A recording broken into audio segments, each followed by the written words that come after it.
Hey guys, thanks for listening to the Spiritual Grind. We hope you enjoy it, and don't forget to follow, hit the little bell for your notifications when the podcast is posted, and like, follow, and share with your friends. We hope you enjoy it. Leave a comment if there's any topics that you want us to speak about. Like, follow, share. Thank you very much, Dr. Jenni.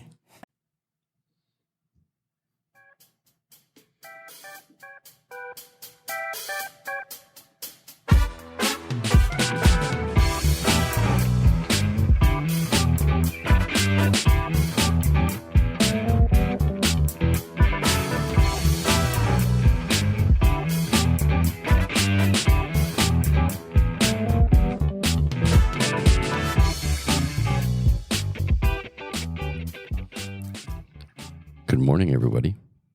Good morning. How is everybody on this wonderful morning? Delightful. Today we are in studio and we're sitting here. We have our coffee. I actually have coffee. Yeah, Jenni actually has coffee this morning. Today we're going to talk about what's your superpower?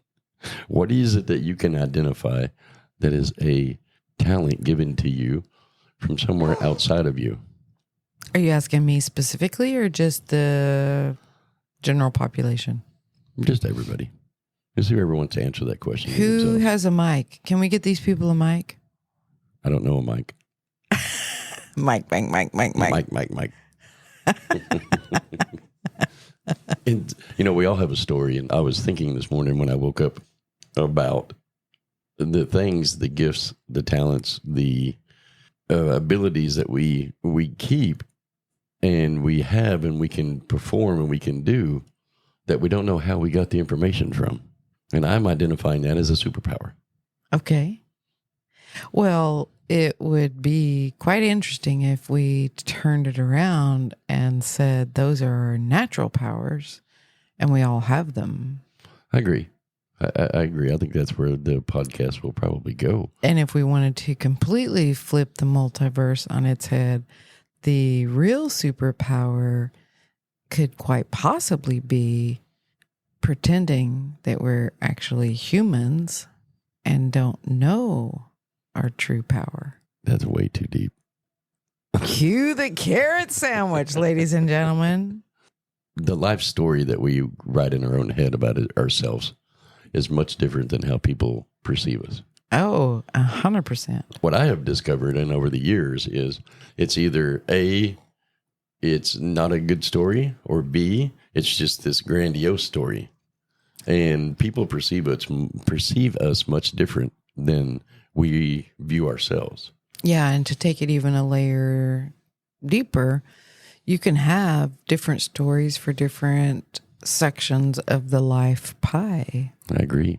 I think that that's one thing that evolves throughout time. But, when I was thinking about it this morning, before you blessed me with your presence, I was thinking about all the times throughout my life, before I identified my superpowers, how I would use my superpowers to excel myself in life without even knowing it.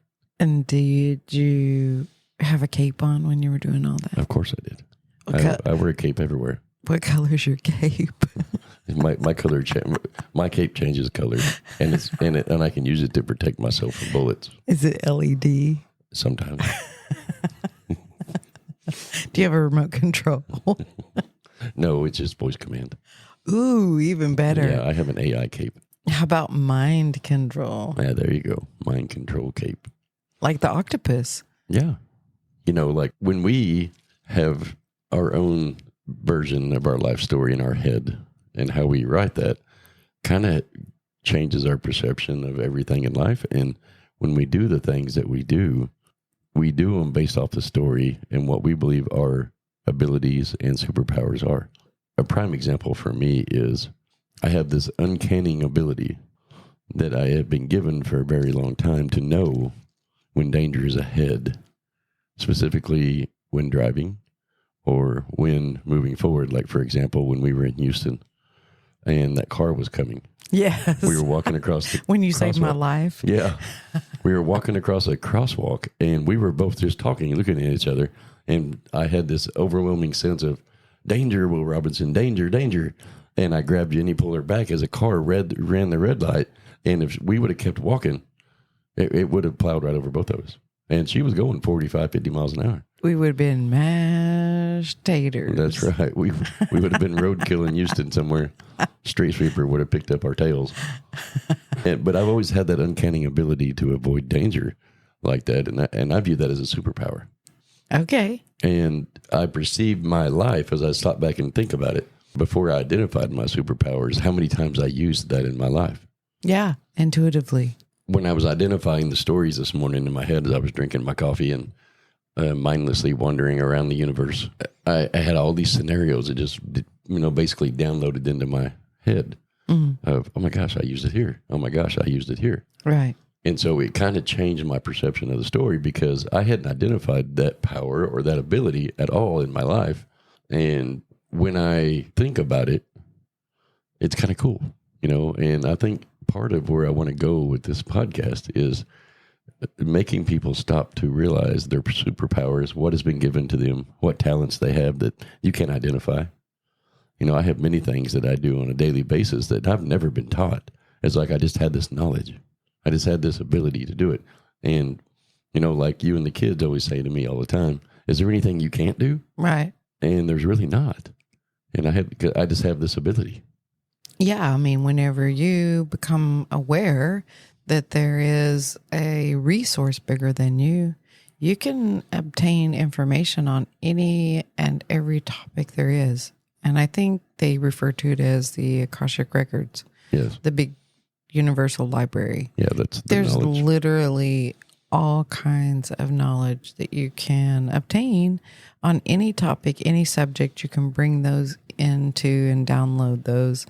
And if you've got beliefs out of the way and clear enough, you can wake up and be a pianist or a pianist. Whatever. Be whatever it is that you want to download the information on. I think my challenge to the listeners is to identify their superpowers and define it and be aware of that superpower in their reality and think back to the stories. And what I mean by superpower and to define it within my thought processes are to identify them as things that I never studied or I never was taught that I know how to do. And my question would be, why do you think that would be helpful? What, to identify them? Yeah, to become aware of what your superpowers are. I think it will help people to expand their vibration and realize that there are powers greater than them in a different way than they think there are. I see. And it's beneficial because it'll make you more self-aware of your environment and what you're creating and make yourself be happier in the skin that you're in. In the skin that you're in. The meat suit. The meat suit. As you always call it. It was funny on our description. But anyway, so I want to challenge everybody to identify those powers. Yeah. And define those powers and make them come to the forefront of their thoughts. Well, yeah. And I mean, it's a very good topic and it's a good practice to get in tune with that. Because we all come with the ability to do any of these superpowers that you're talking about. We can learn how to do any one of them. But the first step, of course, with everything is becoming aware that there is resource out there. Mm-hmm. And then beginning to train oneself to be able to do them and do them effectively and efficiently. What brought it to my thought process was yesterday morning when our morning cook didn't show up. Oh, yeah. And Jenni and I have to go to the kitchen and we're cooking breakfast. And our administrative assistant that works under us said to me, well, I'd be worthless in that situation. I wouldn't know what to do. And it made me think, like, yeah, you would. It's not that hard. But then I was like, okay, wait a minute. She don't know how to identify her powers. Well, her right. superpowers. I mean, there's that double word thing. It. We just watched it. No, we didn't watch it. We watched, what was an If? We watched If. Wrong consonant. Yeah, wrong. Yeah, wrong continent or consonant? Consonant. Could be the wrong continent. I am geographically challenged. Which way is north? She points down. So that's what really made me go to bed last night, thinking about it and asking for direction on it, because I have quite a few of those powers that I could identify that I don't know how I did them. You do. I mean, I know now. I know now. You do know how, because you're tapping into a resource that's so vast, and you know how to do that. But you do it naturally, and you just don't. You're not aware that you're doing it. You're not, or you weren't. That's part of the awakening process, is becoming aware of what it is you're doing to tap into that place, that resource that holds what people might call superpowers, gifted, intuition, that all lives in that same, I like to call it the universal library. Yeah.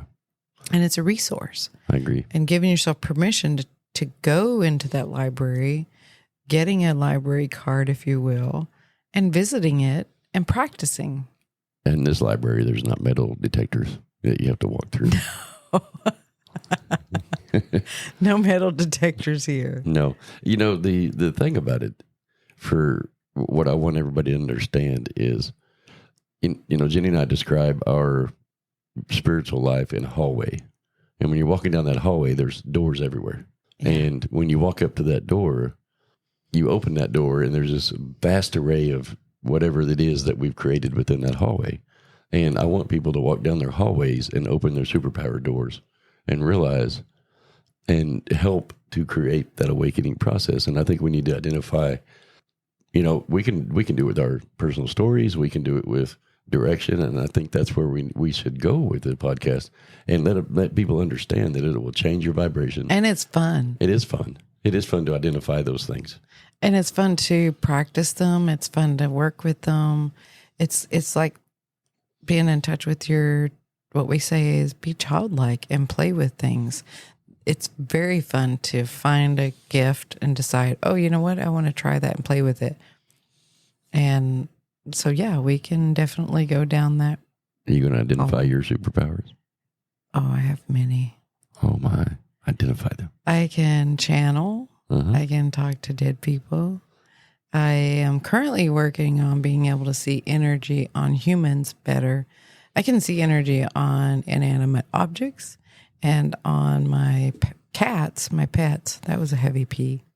But I've been practicing that. I channel. I mean, a lot of this information that comes through on the podcasts, I just go into that space and I ask for the information to come in that the majority of people are needing. What's the collective question or questions out there, and let that just flow through. And it feels very much like a different vibration, a different space. Yeah. This morning I caught myself making a list of the things that I've done or accomplished in my life that nobody ever taught me how to do.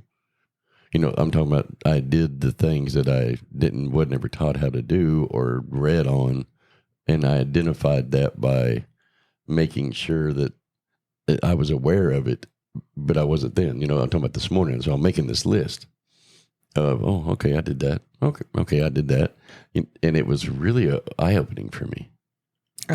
Like bringing the things into your awareness. Yeah, really sitting with it and saying, like, knowing the phone's going to ring before it rings, and then going back in your history and validating sections of that film that validate, oh yeah, you know what? Here's evidence. Here, I remember this. I remember that. Yep.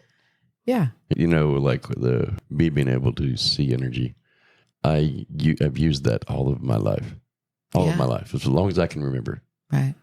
One of the major instances that I remember was I had a real good friend of mine. His name was Frank. Growing up, we were in middle school together, and he lived about half a mile from me, and him and I were like two peas in a pod for many years. And he went through this major point in his life when his parents got divorced, and he got really depressed. him and I would spend time together. We would go hunting, fishing, riding our dirt bikes. We would do all these things together. But he just wasn't the same person.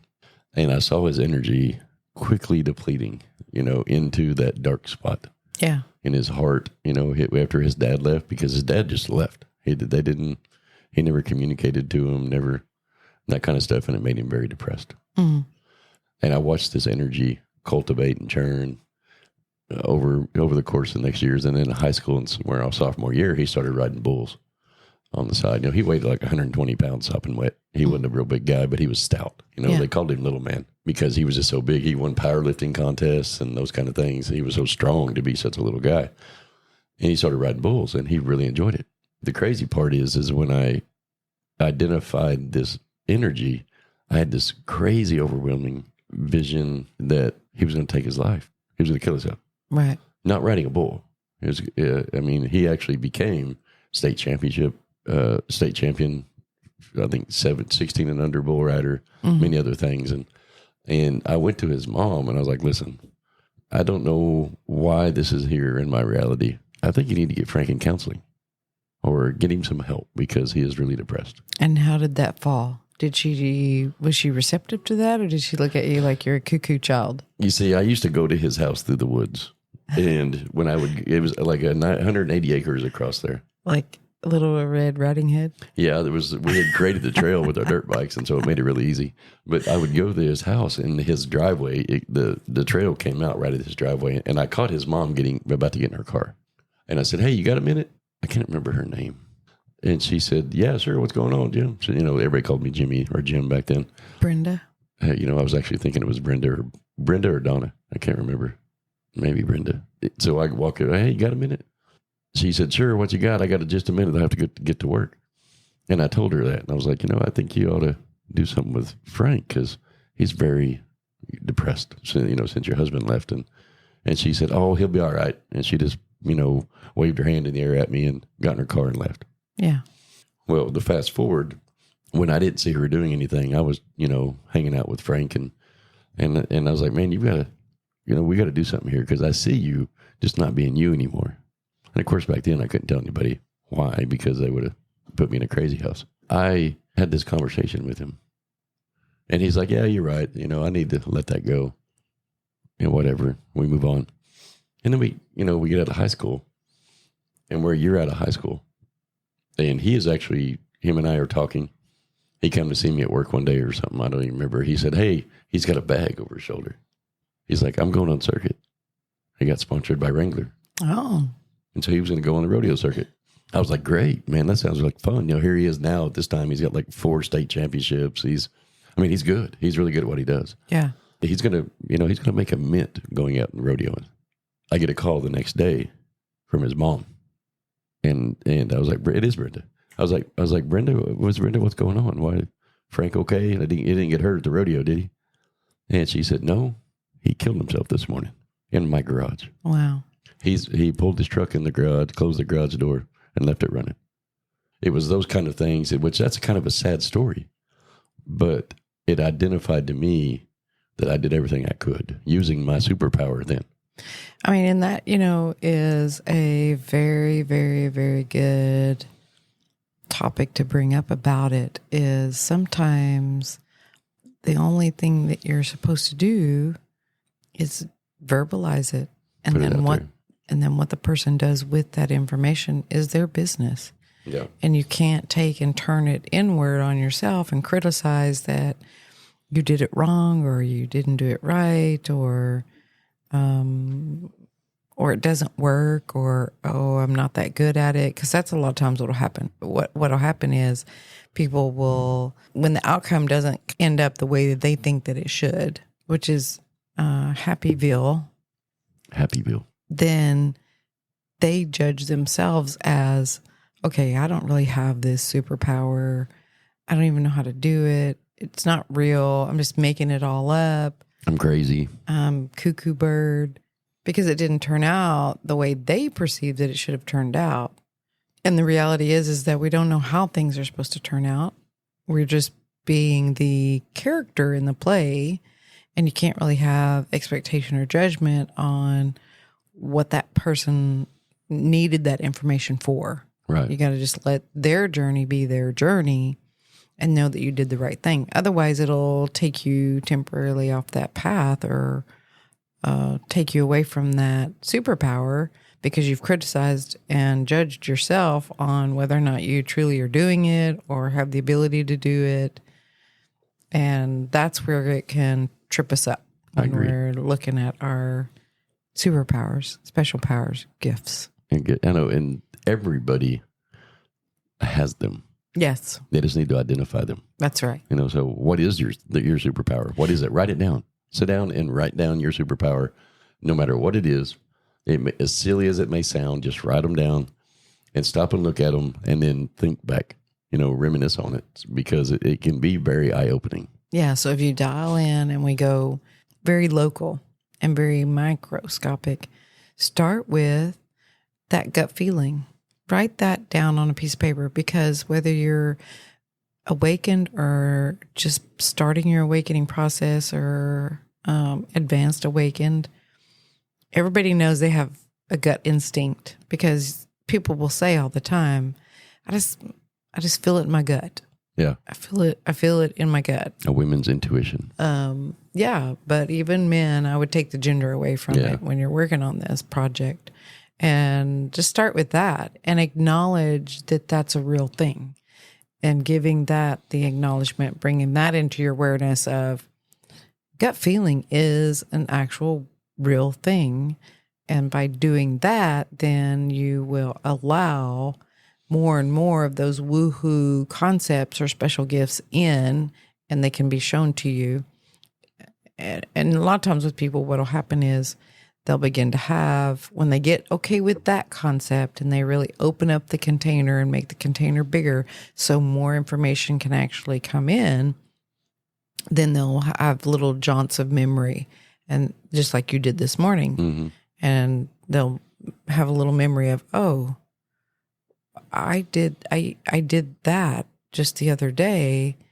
And that's along the same vibrational frequency or along the same line as the special gifts or our natural spiritual abilities that we come here with, that we temporarily forget that we have on all different levels based on what we came here to experience.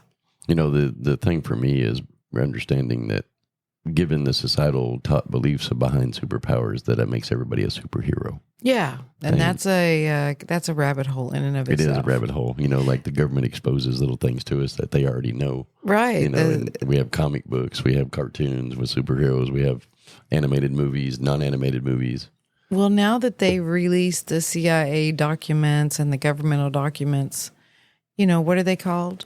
I can't remember. The things that they weren't able to go public with. And now they released a lot of them about like UFOs, for example, or studying remote viewing or all of that's been released. And now the public can actually read upon it.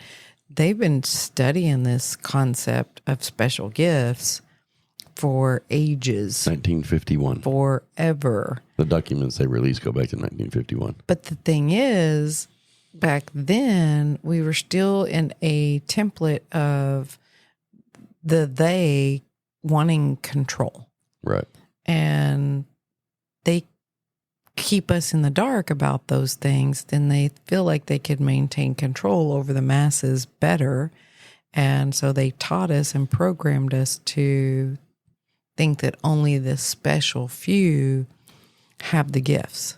Right. And only the special few can tap into these places and do them. But the spiritual grind is here to tell everybody you're all superheroes. Everybody.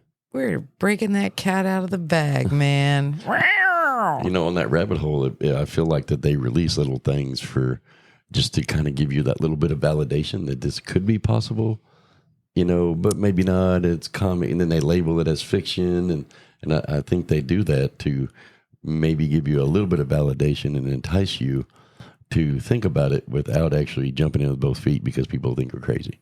Well, yeah, and on a bigger multiverse level, the all that is it orchestrates scenarios and situations to leak that information out a little at a time so that it can change the collective consciousness experiences as a whole for the point of growth and evolution. And so at each given time when little things come out, like what was the Simpsons identifying that the Simpsons were actually predictions and they were accurate and predictions. Crazy accurate. Even the picture on the wall behind Trump being elected president was the same picture. That's letting crazy. that information seep out a little bit at a time so that the whole entirety of the planet, the collective consciousness, can have a little bit bigger container to embrace and conceptualize this little bit bigger concept and evolve as it goes along as a whole, as a group. Yeah. And then we each individually are doing the same thing in a localized manner within our own journey. With our superpowers. Yeah.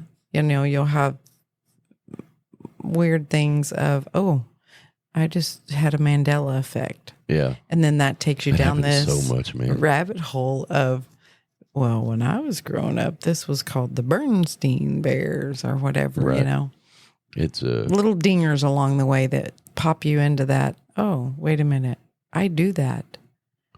So just bringing it to the awareness. And so I think what you're saying is a good practice to start that would be to sit down and go back through your movie video of your history and identify when you're having those intuitive moments or so that you can validate for yourself, as we are a group of, I'll believe it when I see it. Yeah. Go back through and find those areas and write them down so that grows your container bigger and more of those validational factors can come in. Superpowers can be anything too. Like, we used to have a guy we knew. His superpower was, man, he could change the energy of a room at any given moment. He was the energy projector. That was his superpower. Man, he could change a room. Do you remember Motormouth?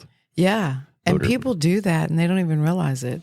We labeled him Motormouth, but because he talked constantly, but his ability, his superpower was to change the energy. Man, he could change anything negative into positive, and everybody, it was all contagious. That was his superpower. Yeah, it is very, very contagious. It was a really neat thing. So your superpowers can be anything. It can be writing, it can be reading, it can be helping people, whatever that is. It can be sitting quietly, holding somebody's hand when they're in a time of need. Yeah. What was that? The string on my back just went all the way in. Oh, so no, I need my string pulled out. I need to pull your little loop on your back like that. Like back in the day, the pull string toys. Yeah. There's a snake in my boot. I think a benefit of this, of identifying your superpowers, is it will bring confidence to yourself and change your perspective of yourself to a different level. One of the things that I've learned through the years is when you have somebody that's really kind of depressed, down on themselves, they don't feel like they're worth anything. When they're going through tough times in their human experience, they have a tendency to forget and identify the positive things in their life. And if they have that superpower list already made, it makes it easier. Right. And if you make the list and then you play with it and start working with those different things so you can see more and more of them, it's very fun. It's a very fun game to play. Yes. And it will help it'll help people remember, because sometimes on this awakening journey, it can feel like you're alone if you don't have your other human with you that's playing with you in the playground. You can feel very alone and sometimes very isolated because as your frequency, your vibration changes and raises, the more awakened that you become, if there's people that are in your social bubble that don't choose to change at the same rate that you do or not meant to, and they disappear and you haven't quite found your people, it can feel very lonely, very socially lonely. But if you start to make the list, I'm going somewhere with this, hang tight. Okay. If you start to become aware that you are a spiritual being having a human experience, it'll remind you that you are spiritually connected to a huge family that you've temporarily forgotten. And that'll help subside some of the aloneness. Or depressive thoughts. Yeah. Yeah. It'll help do that. And any time that we can help with one person in our podcast that, maybe in that spot, that ugly spot where human experience is not good. Yeah. They're becoming more lonely. They're distancing themselves from the things they feel are bad in their life. And yeah. If we can help one person to change, then this podcast is a success. Right. And so I think giving steps to practice how to do that. Yes, I agree. How to do that. And as you identified, the first step is becoming aware of what those special gifts are. And if you're not quite there to know what they are, start with that gut feeling.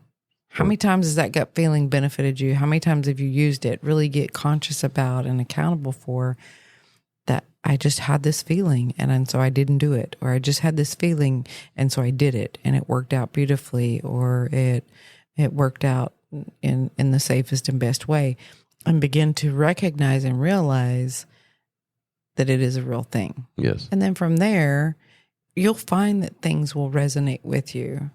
Like one of the games I would play was with using my intuition.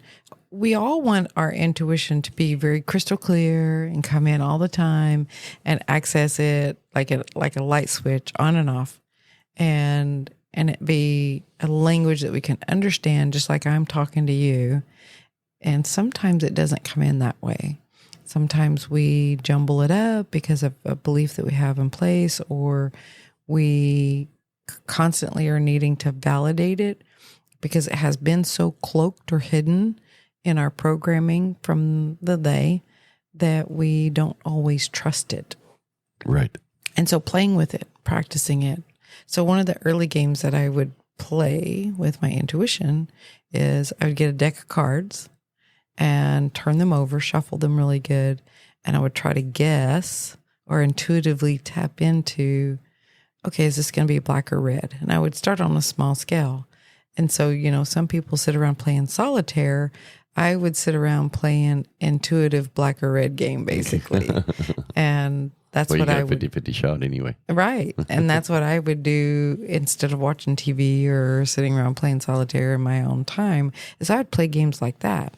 And then I would do shapes on pieces of paper, fold them up, put them in a cup, toss them out like Yahtzee. And before I would pick one up, and before I opened it, I would try to intuitively tap into what shape was on it. Yeah. Maybe even try to get a visualization in my mind's eye, feel the energy of it, just really focus on all of those six senses, if you will. That was an air quote. And see if you can just feel, see, smell, taste. And so one time I was doing this, quick story, and then I'll give you the mic. I had gotten kind of bored with the shapes. And so then I did fruits. And I found me pictures of fruits. And so one of them was an orange, one of them was a pear. Sorry, I went through my mind of you're grabbing fruits and trying to identify them? No.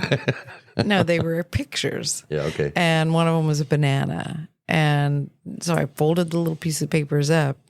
And I would sit there almost kind of like in a meditative state with my eyes closed.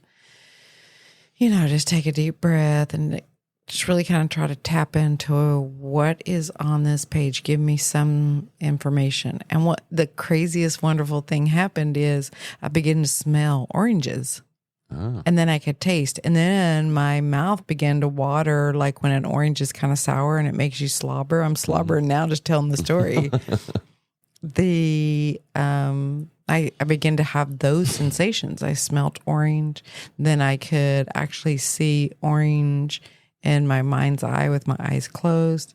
And I open up the piece of paper and it's the orange. Oh, nice. But this was after I had practiced it for quite some time, and like I said, I started out with is this card black or red? Yeah. And so that's one of the fun ways to do it. Well, that reminds me, talking about reading the cards, or intuitively learning what's on them is when we know this really good tarot card reader. She is phenomenal. Yeah. Her name is Missy, and she owns a haunted house where she does mediumships and gives people haunted tours and stuff up in the St. Louis area. But she is one of the most gifted tarot card readers I've ever met. She was doing a reading with me. Tell everybody out there about this story. I was in front of her. She was doing a reading. And she was telling me the card before she turned it over. Yeah. And I caught on to it. I'm like, how'd you know what card was coming? You got them marked? And she's like, no, I just know. It's. She said it started happening many years ago. Yeah. And that was her superpower. I mean, she is a phenomenal card reader. And if you ever get up around St. Louis area, go check her out. She is awesome. I don't remember the name of her business, but I think you can find her on Facebook under Missy Nichols Tarot Card Readers. But Yeah. she is phenomenal Amazing. at it. But anyway, so that was her superpower. And I really enjoyed her power because when somebody's operating in their superpower, it makes everybody feel good. Well, and it's just an amazing thing to watch. Yes, it is. It is just, there's no words. There's no words for it. Yeah, I totally. And everybody can do that. Yes. And what I think the most important message to put forth is even like with Missy, Missy practiced it. She Yes. read the cards and did and put herself out there and practiced it. Did you ever hear the story she said about reading tarot cards? I practiced mine, and I still do. It's like working out. You know, if you want your muscles to stay toned, you work out. You got to do it. I work my intuition out on a regular daily basis. Yeah. I do too. I mean, I'm constantly reading auras. I do it all the time. Yeah. And now I'm going to start drawing them just because I want to. Yeah. I want to try it. I think that'll be fun. I think it will be. It'll be, I've always wanted to do, because I can draw, I can read auras. Might as well do both. Right. That's one of those talents that I was given. That's a superpower of mine is I can draw really well. Yeah. And nobody ever taught me how. Yeah, I was never given directions on how to draw, how to shade. It's just a talent that I have. Yeah, I'm not quite there yet. I'm still at the stick people version. I can barely do stick people. Yeah. I've seen some of your drawings. They're pretty entertaining. So you did step 1 of making the list. Yep. And step 2? I think step 1 is becoming aware. Becoming aware. Okay. That's pretty much the first step in any of this is taking it from a subconscious place and pulling it forth into your awareness. Into your conscious mind. That's what we are here, I feel like, to help do. So part of this on the step 2 is going to be the list. Yes. Step 2, like you said, is sitting down and making a list of those things that you're doing from that woohoo place that you don't even realize you're doing. Yeah. Everybody does it. I see people all the time doing it, and they don't even realize it. Yeah, when I do like the energy workshops and I show them some of the techniques on working with their own energy, I'll bring that out to their awareness and I'll be like, has anybody put their hand on their forehead in a moment of stress? Intuitively, you're doing that because that's what the body needs. And that's a way of moving the energy when you're in that stressful state. Agreed. And there's a lot of things you'll find when you sit and do this list, this homework, basically, that you're already doing intuitively. You just are not consciously aware of it. And you know what I would say the next step of it would be is after you write this list down to run back through your videos. Yeah. Of when you use that list and write out beside it a reminder of when you used it that you can identify. Yeah, quickly. Yeah, quickly video identify. Means go back through your history. Yeah, your memory banks. James says video because he has like the ability to go back and visualize the moment in time like a photographic memory. Yeah, it is really photographic. He can pull the video up of that station in time. Talking about that superpower, that's one of the powers that I hid for many, many years that people don't know. I never really exposed it to anybody growing up or anything. I got asked questions about it, like, how did you know that? Or how did you remember that? Or how did you, I still to this day, like, for example, my dad was teaching me how to rebuild a Chevy 350 Chevrolet motor. Yeah. When I was like 11 or 12, his truck had blew up his motor blew up in his truck. Not his truck blew up, but his motor blew up. And we were rebuilding it. And I said, Dad, what's these numbers on the side of the block? He said, that's the firing order. So when you rebuild it, you know how to put the ignition system in and all that stuff. And I can still to this day repeat that number because all I got to do is go back to that memory, and it's 1-843-6572. I still can remember it. It's kind of those things. You can still go pull that book off the Akashic Record Universal Library shelf, open it to that page, and access that information. Yes, it is. It's quite enlightening when you identify those things and go through the stories. Go through your memory banks, roll back the Rolodex, watch the videos, however you do it.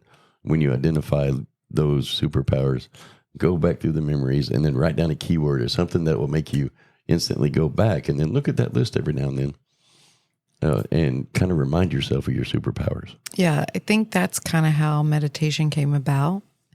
And one of the reasons that people will use it as a tool to help people go to that place is getting in a quiet place, basically.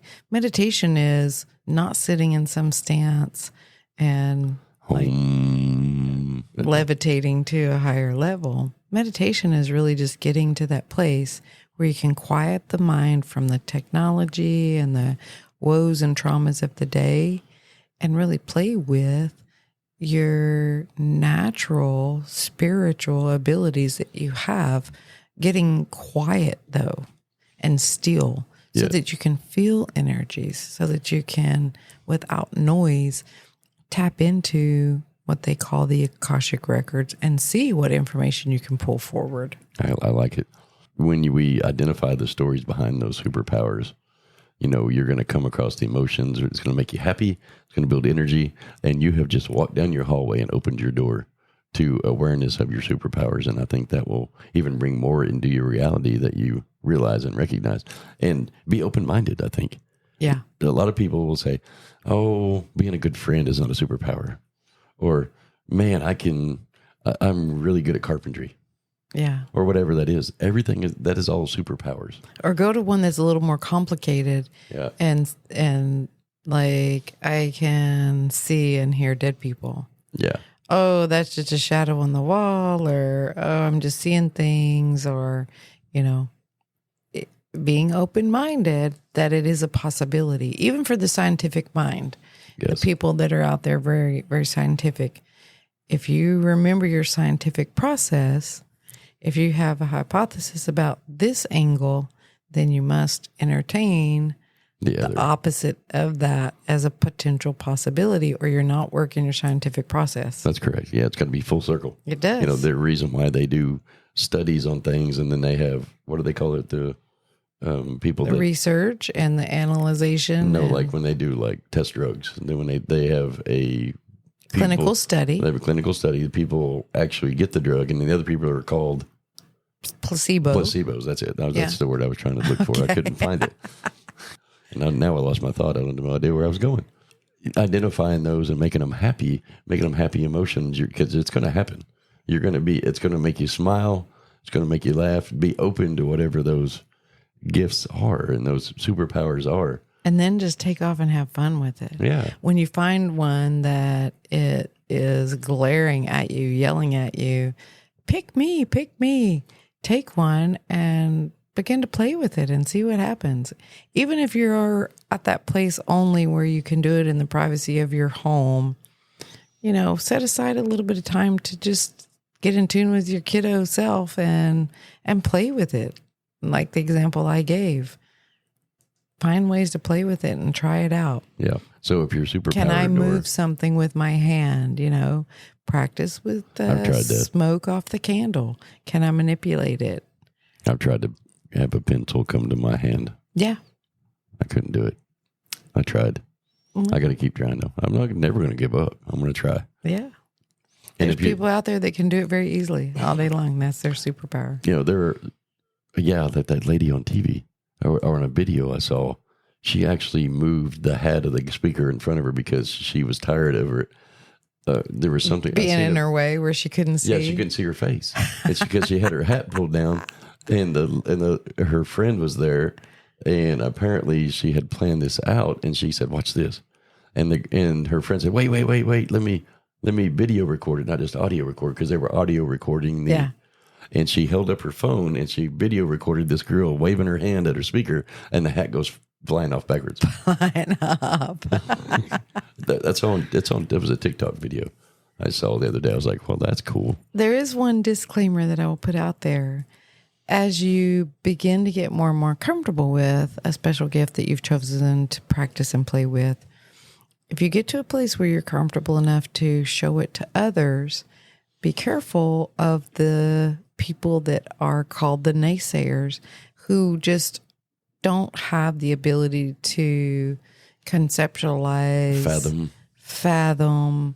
They're just not even there yet. And they will justify it in the opposite direction for you. Yeah, just and don't let that beat you down. Don't let that change your belief around it or close you off to continuing to play with it or practice it. Because it's not that they don't believe in it.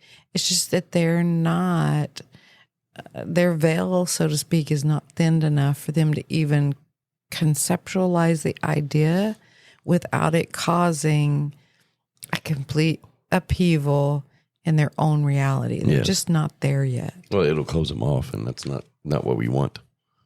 What do you mean? Well, if they have that naysayer, it can close. If they allow that energy to be in their bubble about their superpower, it'll close it off. Well, but you can't tell everybody to stay away from people.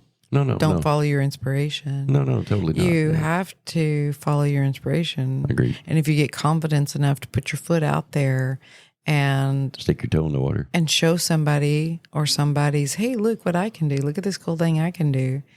Just know going into it that there's possibly going to be people that cannot embrace the concept because it's too far out there for them to reach. Yeah. And it doesn't mean that you can't do what you're saying you can do. It's just that particular individual is not there yet. And you got to let that information roll off your back. Because you are going to get to a point as you practice where you want to share this with somebody because it's fun and exciting, especially whenever you get to a place where you can do when you can 90% of the time pick black or red accurately. You're like, oh, I want to go show somebody, look what I can do. Look what I can do. Yeah. And it's exciting. And so you want to go and show people. Yeah, no, just totally don't let the naysayers drag you down or backstep you or any of that. Cause it'll definitely change your energy behind it. Yeah. Just ignore them. So on the last part of it is if you're having a hard time identifying your superpowers, it's okay to turn to your friend and say, hey, what do I do good? What am I good at in your mind? And see what they say. Yeah. Maybe it'll open that door for you because if you can't stop and reach to that point, like you're just talking about somebody, the naysayers won't be able to reach to understand it. Right. If you're having a hard time reaching yourself, ask somebody. Yeah. Ask your friend, ask your parents, ask whoever it is, your spouse, hey, what am I good at in your mind? Right. And maybe it'll open that thought process and that hallway walk to that door, and you'll start identifying your own superpowers. Well, that's absolutely correct, because we have to remember when our higher self is giving us the information that we're asking for, it can come in a variety of ways. Yeah. Our higher self is not going to necessarily talk to us always in the manner by which you and I are talking to each other now. Right. Sometimes it's visualizations. Sometimes it's communication from other people that we know and love, people that are strangers, random. Sometimes it's through a book. Sometimes it's through a movie, a commercial, a sign on the road. Yeah. It can be a thought that is, just in your head.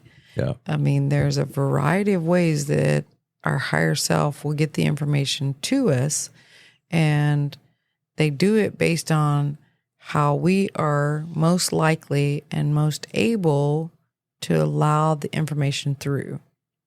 Yes. And the higher self knows how to do that. And if you're at a place where you can't necessarily let it come through your own senses, then they'll send somebody to cross your path, to give you that epiphanal statement or to give you that information. Yeah. And somebody will say to you, whatever piece of information. So if you do go and ask the question of your friend or family or whatever, what am I good at? That opens up that airway for higher self to speak kind of through them and give you the information that you're looking for. I agree. I like it. So we've identified the steps. So 1 is become aware. 2 is make a list. Yeah. And if you're struggling making that list, ask a friend or somebody you trust. Right. 3 is identify the memories based off those. Right. For validation. 4. And so back up for a half second, a sub note. Okay. What is the validation for? What is the point of that step? To increase the vibration on it. Well, but it's also for this purpose. When we are creating a new belief around a concept that's hard to believe, we want to see it is believe it. And so if you go back and you show yourself through visiting your history of, oh yeah, I did do that, and it was a positive thing. Yeah. You're basically just hammering home that belief that you can do this thing that you're questioning. And you have superpowers. And that you do have this superpower or these superpowers. Because anytime you can validate a belief, it will sink it in deeper and deeper and root it in deeper and deeper. And the stronger that belief is, the more it will make itself true by nature of the whole mechanism that's in play. Love it. Okay, so go back to your step making. Okay, so 1 is awareness. Yep. 2 is making the list. And if you struggle making the list, ask a friend. 3 is identifying historical moments where you use those superpowers. Yeah. And to validate it, so you get validation within your human self. Right. Because your higher self already knows they're validated. And I'd say the last thing is go down to the store and buy a cape. Put it on and run around the house and say, my superpower is this. Or you could practice. Or you can just practice. It's more fun with the cape, though. Well, buy a cape and practice. Yeah, you can have the cape of any color you want. Do anything you want to with it. Yeah, get into your persona, your character. Yeah, your childlike heart. And then practice with it so that you can get better and better and better and better. I like it. I love it. So everybody's challenge is identify your superpowers. Hey, leave a comment down below in our section of what your superpower is. You could even give your superpower and superhero character a name if you wanted. Yeah, that'd be fun. That'd be fun. What would you call yourself? I don't know. Vision Boy? No, that's boring. Vision Boy. That sounds weak. That's a weak superhero name. That's a weak superhero, man. I want something cool like Magneto or something. Magneto. But well, guys, I think that's a wrap. Yeah, I think that's a good session, and I think we brought it all the way around. And have a little fun podcast here. It's kind of fun. Identify those superpowers. Who is the superhero? Hey, thank you all for listening. Then it might be fun to draw the character out and make a whole comic book. That would be fun. Yeah, and that's how comics are born. Publish it, and there you have a source of income. Yep. Thanks for listening, guys. Like, follow, subscribe for that subscriber content, that secret content. And ring the bell. Ring the bell so you get the notifications. We really appreciate every one of you. We love you bunches. And may your day be full of superpowers. Superpowers. Just remember, if you have the power of throwing energy balls, don't blow anything up. Peace out. Love y'all. Love you.